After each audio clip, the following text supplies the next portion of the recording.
धुळे महानगरपालिकेच्या आगामी निवडणुकीत एमआयएम पक्ष किंगमेकर ठरणार असल्याचा मोठा दावा एमआयएम नेते इर्शादभाई जागीरदार यांनी केला आहे।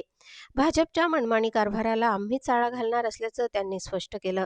याचबरोबर बंडखोर नासिर पठाण यांच्यावर गद्दारीचा आरोप करीत धुळ्याची जनता हाच आमचा खरा किंग असल्याचा पुनरुच्चार जागीरदार यांनी केला। आगामी सभांमुळे प्रचाराला रंगत येणार असल्याचंही त्यांनी सांगितलं। तो आता स्वतःची पोळी वाचतोय, तो एक गद्दार माणूस आहे पार्टीचा आणि तो गद्दार आहे ह्याच्यावर शिक्कामोर्तब झालेले निवडणुकीचा जर घोडा मैदान जवळ आहे, ह्या एमआयएमचा अश्वमेध कोणी रोखू शकणार नाहीये आणि निश्चित आम्ही ही एमआयएमची इथे स्ट्राईक रेट जे तुम्हाला शब्द दिले ते स्ट्राईक रेट नंतर आपण 18 तारखेला प्रेसला भेटूया आणि आपल्याला पण विनंती की आपल्या मनात जे काही प्रश्न असतील ते प्रश्न आपण एक खुले व्यासपीठ म्हणून मला विचारावे आणि येणारी ही निवडणूक धुळे शहराच्या राजकारणात कलाटणी देणारी असणार आहे, कारण एमआयएम या ठिकाणी किंगमेकरची भूमिकेत राहणार। आम्हाला पूर्ण विश्वास आहे की आमचे जास्तीत जास्त नगरसेवक आमचं स्ट्राईक रेट सर्वात जास्त कोणत्या पक्षात असलं तर ते एमआयएम पार्टीचं स्ट्राईक रेट सर्वात जास्त राहील। आमचे लोक चांगल्या पद्धतीने निवडून येतील आणि तुम्हाला ओळख करून द्यायची झाली तर इस्माईल पठाण साहेब तिथं आमचे 4 नंबरमध्ये उमेदवार आहे, फातिमा मॅडम हे दुसरे उमेदवार हा त्यांचा मुलगा आहे आणि तिसरे उमेदवार युनुस पैलवान आहे।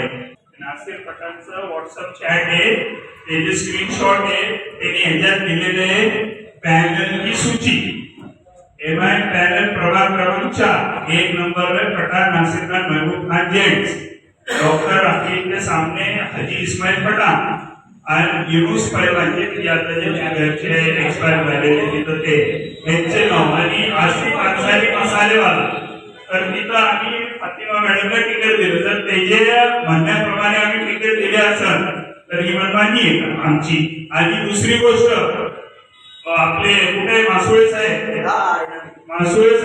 त्याला जर मनमानी वाटत होती तर त्यांनी तिकीट का घेतलं, त्यांनी सही केली शपथ पत्रावर पक्षाचे की मी पक्षाबरोबर गद्दारी नाही करणार, त्याचा फोटो मी आता इथं म्हणून डोळं दाखवतो आणि जर त्याला मनमानी वाटत होती तर त्यांनी त्यावेळेस तिकीट नाही घ्यायला पाहिजे होतं ना। रवी भाऊ इथं सही करून शपथ पत्रावर सही करून घेतोय आणि दुसरं फोटो पण दाखवतो एक मिनिट। बरोबर एवढा गंभीर आरोप का केला त्यांनी, काय वाटतं तुम्हाला? कारण काय आहे, जसं लढाई झाली पानिपतची तर मुघलांच्या घोड्याला पाण्यात फक्त संतांच्या घराचे दिसायचे, तर माझे जेवढे विरोधक त्यांना फक्त मीच पाण्यात दिसतो। आलं का लक्षात? ह्यांना माझं नाव घेतल्याशिवाय काही लोक असे आहेत की त्यांना जेवणच हजम होत नाही, माझं नाव नाही घेतलं तर त्यांना झोप येत नाही आणि राजकारणाची धुळेची एक ट्रेंड झालेली आहे की इर्शाद जागीरदारवर आरोप करायचे, हे बरं त्यांनी एमआयएमचं तिकीट घेताना सगळ्यांबरोबर पूर्ण पॅनल बरोबर आहे, मग जर तुला नाही जमत होतं तर का तिकीट घेतला?